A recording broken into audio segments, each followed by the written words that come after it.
Ain't no elevator to the top. You got to take the stairs.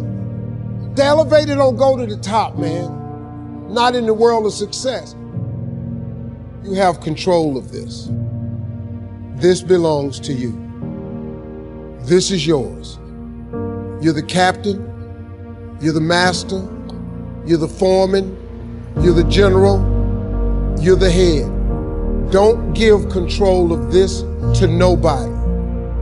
Get off of Instagram and Snap. And get off all these blogs and get into something that can really, really move your life forward. Listen, getting successful, it's not a magic trick. You can decide to be rich. It's highly doable. But you first have to think it. The difference between successful people and non-successful people is here. I'm no better than none of y'all.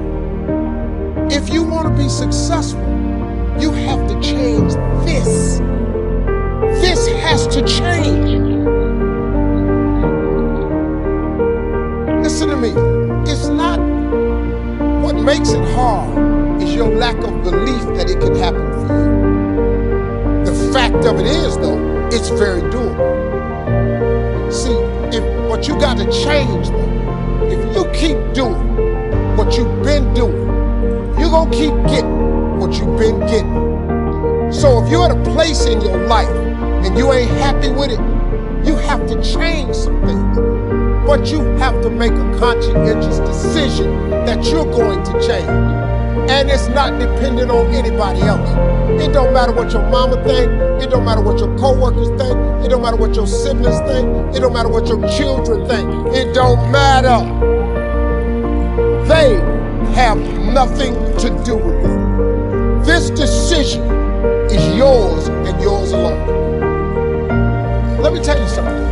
You get to decide if I'm gonna be rich, poor, mediocre, plentiful, happy, sad. You have a decision to make.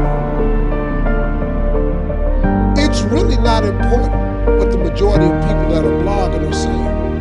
As a matter of fact, bloggers are not relevant people, they're not shakers and movers, and they're not decision makers, and they're not power brokers. So when you spend so much time in the blog world, the Instagram world, the chat world, all of this, you're wasting valuable time. If I was young and I had what you have, and you're the brightest group of young people that have come along in a long time, man. Millennials are absolutely brilliant because you all have technology. I had no technology growing up, nothing. You couldn't download a book.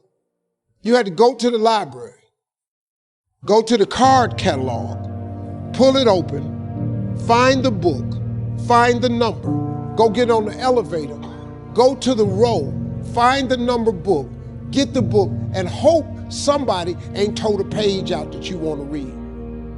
That's what it used to be. When my mom and them finally got the money together to help us educate ourselves, they bought an encyclopedia set, Britannica, Funkin' Wagner, and everything you wanted to know was in that encyclopedia, and that's all you could know. If you want to look up something about elephant, and they had 2 pages on elephants, that was what your knew about an elephant. Y'all got Google. You can Google anything. You all have stuff at your fingertips that can make you great. But if you could combine your technology with your parents and your grandparents' work ethic, your could be rich. You could be rich, man. But you cannot erase the work ethic part. There is no getting around. Ain't no elevator to the top. You got to take the stairs. The elevator don't go to the top, man. Not in the world of success. You got to take the stairs. Y'all got to start getting gritty, man. I hate it when I see young people wasting their time, wasting all this technology got, just bull. Just sitting around in this world that's been created for you, that everything is instant. I was arguing with my son the other day. We're having a debate. I thought, man, I'm finally sitting with one of my sons having a healthy debate. I told him that from Cleveland to Nashville was about 500, while we're talking. He said, no, Dad, you're wrong.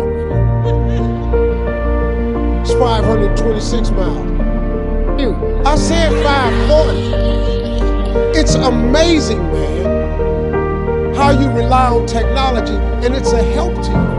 But young people, you gotta get gritty, man. You gotta develop some dog in you.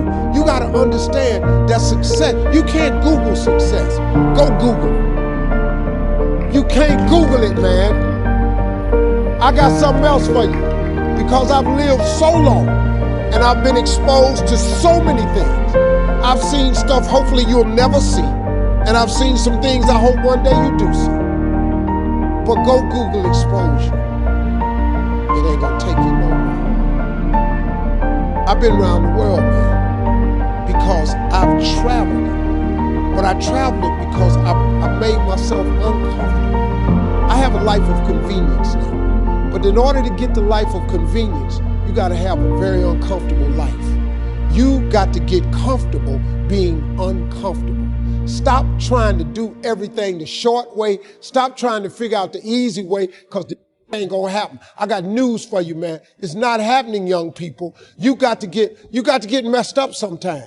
You got to get dirty. You got to get your feelings hurt. You got to get disappointed. You got to get told no. You're going to ask somebody for some money. He going to tell you no. But at least then, when I see somebody trying and I tell them no, I try to at least give them something else.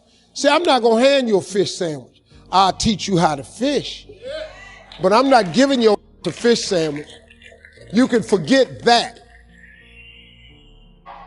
Once you get this, y'all, you can change everything. Do you understand? Negativity, you can protect yourself from negativity. And that's what stops most people, negative thoughts. You can coat your mind from negativity. It's a real simple exercise to do. I do it every morning before I walk out the door. So I walk out as a positive person. You know, I get tired sometimes.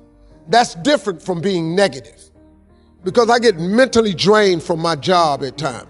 But to coat your mind from negativity, the way you can put a coating around your mind is with one simple thing: gratitude. Gratitude erases negativity. I'm gonna show you how this works. If you wake up in the morning and you start having negative thoughts, man, this ain't my day. I woke up on the wrong side of the bed. I'm tripping, I just don't feel myself. Every time you feel, in the middle of the day, if you feel yourself doing that, stop, just stop for a second. And start going over in your mind everything you have to be grateful for. Not everything you want, everything you already have, because what you have is substantial. You just haven't gone over the list and taken inventory in a long time. But the fact that you can walk, that's a blessing. The fact that you woke up, that's another blessing. The fact that you can see, think, reason, that's another blessing. The fact that you can go somewhere and get yourself something to eat, that's another blessing. The fact that you can go and turn the key and call someplace home, that's another blessing. The ability to dream is a blessing. The fact that you have an opportunity to get it right is another blessing. And I'm just talking to you, I don't even know you. I could give you 50 things you ought to be grateful for right now. I don't even know you. Start coating your mind with gratitude. It'll change everything for you.